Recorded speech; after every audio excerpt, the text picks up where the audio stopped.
WCBI News at 10 starts now.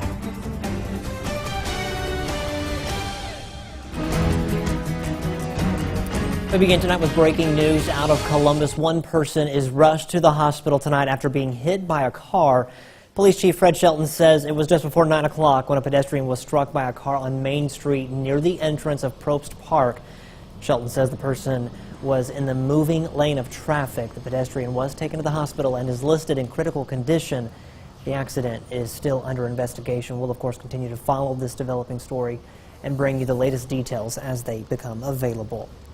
And other news tonight, if you want to play the lottery in Mississippi, your lucky numbers may just be 11, 1, and 19. November 1st is the new target date for the beginning of ticket sales, and as Gerald Harris from CBS affiliate WJTV tells us, the lottery board has cleared one more hurdle. 3 finalists were interviewed to lead the Mississippi Lottery Corporation. In the end, the board settled on one name, still to be signed off by the governor. We selected one of those candidates, and now we are presenting that candidate to the governor. Governor Phil Bryant will sign off on that hopefully today or tomorrow. The vice chairman says the board valued creativity over operational know-how. The choice really was between individuals that come with a lot of operational and financial and systems experience, if you will, or an individual that had a strong background in marketing and game design and promotion and revenue generation. The board felt the latter set of skills was the more desirable. The 5-person board also picked the financial partner. Hancock Whitney Bank will be a credit facility, treasury, and deposit servicer and will be responsible for millions of dollars. We're optimistic that here in Mississippi we can crest the $200 million mark, we think, within a year. All that money in Mississippi's pockets come at a cost to border states. The board estimates a loss of $60 to $70 million a year to neighboring states with the lottery, be responsible for millions of dollars. The first $80 million grossed from the lottery will go to the state's highway fund. Any money beyond that will go to the Education Enhancement Fund.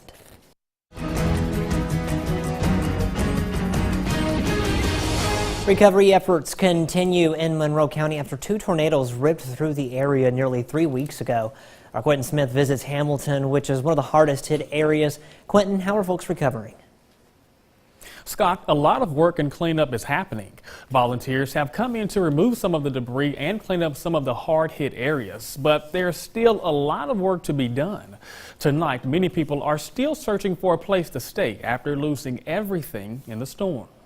It's a storm that came through and wreaked havoc, damaging homes, vehicles, and leaving many people without a place to stay. Several have been completely displaced and have to find rental properties elsewhere or, just kind of temporary housing until their home gets repaired. That is going to be a need for a little while. Jessica Gray is a 911 dispatcher in Monroe County and says she's been reaching out to realtors in nearby cities and counties trying to find residents a place to rent temporarily. We've looked in neighboring cities. Lowndes County has been a big help as they are as close as they are to the Hamilton area. But I do have displaced residents all the way up to Smithville. We've had to look in Amory. We've had to look in Aberdeen. We've had to look in neighboring counties. It's difficult to find temporary housing. In large part, that's because not many rental properties are available in the area. However, in this time of need, a local church that just opened the doors to its new building is now opening its doors to hundreds of storm victims. You need a shower, a place to sleep, food, anything that we have here at the church, we want to open up to you. We just want to do all we can do to help this community because we realize that some folks lost everything. Joseph Kennedy is the pastor at Abundant Life UPC Church in Hamilton and says it was a no-brainer for him and his congregation to jump into action. If you're not helping the community, what are you helping? God's heartbeat is people, not buildings. And if I take care of people, well, I'm doing what God called me to do. While there's still a long road to recovery, residents in the community are hopeful that they'll come out of this storm stronger than ever before. We're hoping in the next several weeks to come that we're going to get this debris off the roads. We're going to get people back into their homes. We're going to see Monroe County give us some sense of normalcy. We got a long ways to go. It's not over by a long shot, but we're going to make it, and I believe that God's going to supply all the need. Now, county leaders are still waiting on the president to sign a federal disaster declaration for the area. And I also want to point out, Monroe County is still in need of volunteers. If you're interested in helping, just visit our website at WCBI.com. Scott? Yeah, still a lot of pieces to pick up there. All right, thank you very much, Quentin. Well, time now to toss things over to Chief Meteorologist Keith Gibson. We'll get a first look at our forecast. Hey there, Keith. Scott, it was a pretty nice evening. A time lapse from Louisville, Mississippi shows the setting sun, some of those friendly clouds out there. Great evening to be out and about. We had a little bit of rain in some spots today. Most spots did not see any rain, however. A great view of that setting sun from Lamar County, Alabama on our Wednesday evening. We've got some 60s and 70s now. Lows tonight down into the 60s. Some clouds may fill back in, but will become partly cloudy again tomorrow. Mid-80s for highs. Will be a chance for some late day showers and storms most likely, although can't rule out a shower storm at any time over the next couple of days. A little bit more activity on Saturday, a little bit drier and sunny on Monday. We'll have all the details, Scott, in just a few minutes. A new way of addressing the state's teacher shortage is launching. The Teacher Residency Program paves the way for participants in districts benefit from an influx of new employees. Courtney Ann Jackson explains. The numbers make it clear. Mississippi needs more teachers. The state issued just over 2,000 fewer teacher licenses in 2018 than it did in 2011. We've seen a decline in the number of folks who are going through traditional ed prep programs. And so we see this as one of many opportunities to onboard additional candidates into teacher education. That's where the Mississippi Teacher Residency Program comes in as a new alternative to fill some gaps. There were over 400 people who applied to be a part of the program, and 35 were accepted. 34 of those are native Mississippians. Essentially, it changes what we believe is the development of an educator. They will be working and training in 4 districts around the state: Jackson, Sunflower County, Gulfport, and Ocean Springs. They'll also make a commitment to stay in that district for 3 years after the residency. This is an opportunity to, one, pay for the education for folks, because this residency program does that, to really focus in on actually being able to work with kids and being in a school setting every day, as opposed to just having one semester of clinical experience, which is what happens in much of our programs. And having that co-teaching experience is by design. At first, your teachers often leave the teaching profession because of lack of support, lack of mentorship, and so if we embed that in their program by design early on, we believe strongly that it will impact the retention of Mississippi's teachers. Courtney Ann Jackson, WCBI News. Some of the youngest students in West Point are enjoying some serious fun. Brooke Ketchum teaches kindergarten at Eastside Elementary. Ketchum uses games like nonsense word bingo and puzzles to drive home important language lessons and get her students ready for state tests. Her excitement for learning is why she was chosen as our Educator of the Week. I always tell people, they still love their teacher, and this is just that age where you can form that love for learning and love for reading. That's what's so exciting about kindergarten. Yeah. You see this metamorphosis. You see them grow so much. Yeah. But we're at that point, so this is the good stuff right now. To see your favorite teacher in the spotlight, visit WCBI.com. Some big-time boomers out here in Dallas and Oklahoma tonight. Showers and storms rumbling on through. With a better chance for some strong to severe storms on Thursday just to our northwest. We'll watch it. Your full forecast is next. WCBI's Educator of the Week is brought to you by Food Giant, where your neighbors are the owners. WCBI First Alert AccuWeather Forecast with Chief Meteorologist Keith Gibson. Here's our Off Insurance Camera Network. Our time lapses from Columbus, Tupelo, Vernon, Durham's Pharmacy, and in Louisville. What a great afternoon and evening we had. Hopefully you took advantage. What a great sunset here on the planet Earth. Let's go out to outer space. Let's go to Mars, a Martian sunset. This from NASA and JPL Caltech. You can see the setting sun right there from the planet Mars. That was taken back on April 25th. Pretty neat, all the way from outer space. Let's go a little bit closer to home and talk about the Market Street Festival. That is coming up this weekend in Columbus downtown. Friday evening there will be some concerts. We are looking at the chance for some showers or storms. Temperatures will be in the 70s, and also a chance for some rain and storms during the day Saturday, upper 70s. That's the current forecast.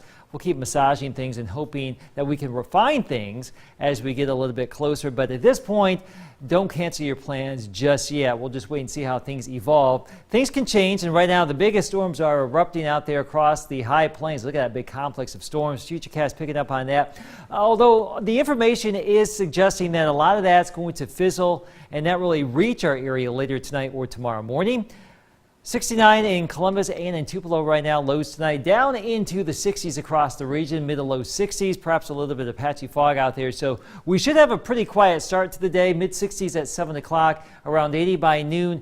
Mid 80s our forecast high tomorrow afternoon with temperatures still around 80 early in the evening. 85 in Tupelo, 84 in Bruce on our Thursday. Farther south, about 86 in Starkville, Louisville, 88 maybe in Macon. So some of you may flirt with the upper 80s tomorrow. 85 in Sullivan, 86 in Vernon, Alabama. That's the way it's looking. For tomorrow morning, a mix of sun and clouds. Will be partly cloudy in general on our Thursday. This is 4 o'clock. You don't see a lot. Now, we may start to see a better chance for some of these isolated showers and storms tomorrow afternoon, late into the early evening. Whatever does happen will tend to fizzle and fall apart as we get into our Friday morning. But by Friday afternoon and evening, we may see some of those additional showers and storms. And those could carry over into Friday night, Saturday morning, and also during the day Saturday. But you don't really see a lot of consistent rain or heavy activity all day long Saturday, so there's some positive vibes that it may not be a complete washout here Saturday, and at this point it doesn't look like it will be. However, we are envisioning the chance for some showers and storms around here. We'll keep you updated on that. Drier Sunday and Monday, warm again next week. The Market Street Festival takes over downtown Columbus this weekend, and that means that somebody is going to win a car. WCBI's Crank It Up contest is back, and some lucky person will get the key that cranks up a made-over Nissan Xterra, and it could be David Wilson from Caledonia. He qualified at Bob's Paint and Auto Body in Columbus. Now, if you haven't qualified, you still have one more chance this Saturday at the Market Street Festival. Just go to WCBI.com for details on how you could crank it up. The Diamond Dogs head to College Station for a rodeo with the Aggies. Tom takes a look at how the teams match up a little later in sports. Sometimes what looks like a stroke may not be an actual stroke, but it's still serious and can be a sign that something bigger is coming. We take a look at TIAs in tonight's Health Talk with Baptist. Hi, I'm Linda Sanderson, Director of Quality at Baptist Memorial Hospital Golden Triangle.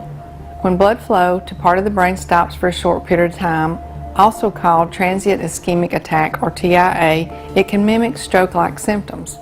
These symptoms can last for less than 24 hours before disappearing. While TIAs generally do not cause permanent brain damage, they are a serious warning sign that a stroke may happen in the future. TIAs are usually caused by one of three things: a low blood flow at a narrow part of a major artery carrying blood to the brain, such as the carotid artery. A blood clot in another part of the body, such as the heart, that breaks off, travels to the brain and blocks a blood vessel in the brain. Narrowing of the smaller blood vessel in the brain, blocking blood flow for a short period of time, usually caused by plaque buildup. 40% of people who have a TIA will have an actual stroke. Nearly half of all strokes occur within the first few days after a TIA. Symptoms for TIA are the same as for a stroke. A stroke can occur in two ways. In an ischemic stroke, a blood clot blocks or plugs the blood vessel or artery in the brain. About 80% of all strokes are ischemic. In a hemorrhagic stroke, a blood vessel in the brain breaks and bleeds into the brain. About 20% of strokes are hemorrhagic.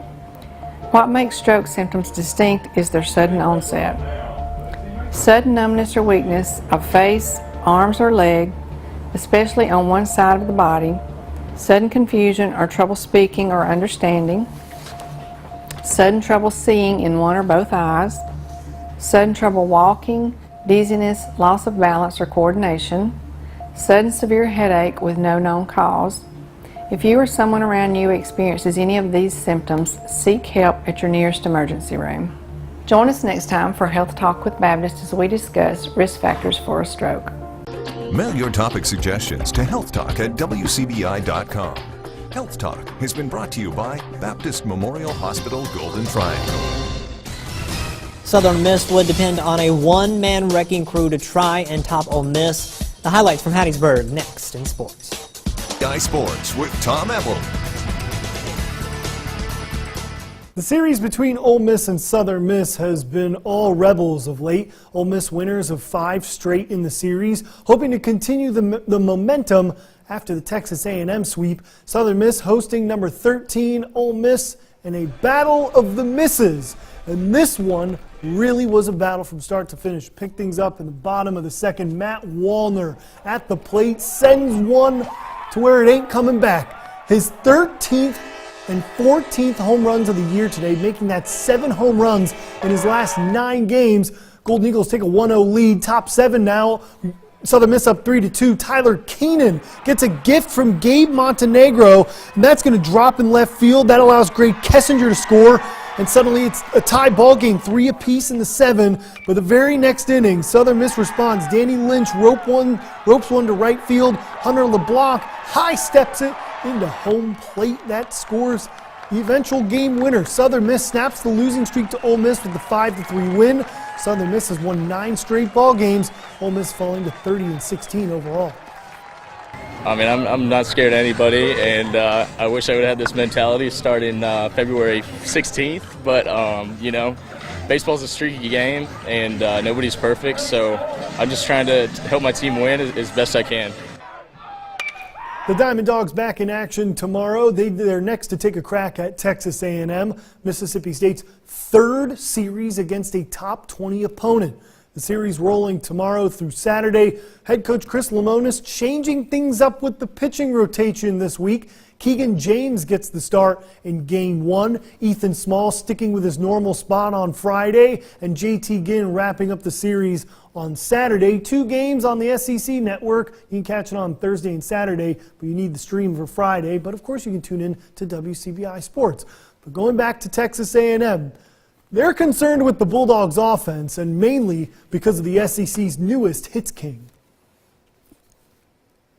We're going to have to slow down the best offense in the Southeast Conference, and it all starts at the top with Jake Mangum. And when you think about the history of SEC baseball, and Mississippi State has a career hits leader, that's a special player. I feel like he's been there for 7 years, and I love watching that guy 53 games a year, and 3 games a year I sure hate everything about him. He plays the game the right way, he's their heartbeat, and makes everybody around him better on his team. He's seen everything, so there's nothing that's going to surprise him.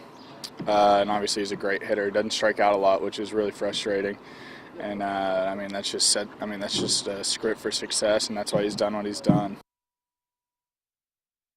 The NCAA men's golf tournament is set in stone, and the Rebels and Bulldogs will compete for a national championship. Ole Miss reaching its 3rd straight NCAA regional, placed as a 9 seed in the Stanford regional. Mississippi State makes it back-to-back NCAA tournament appearances.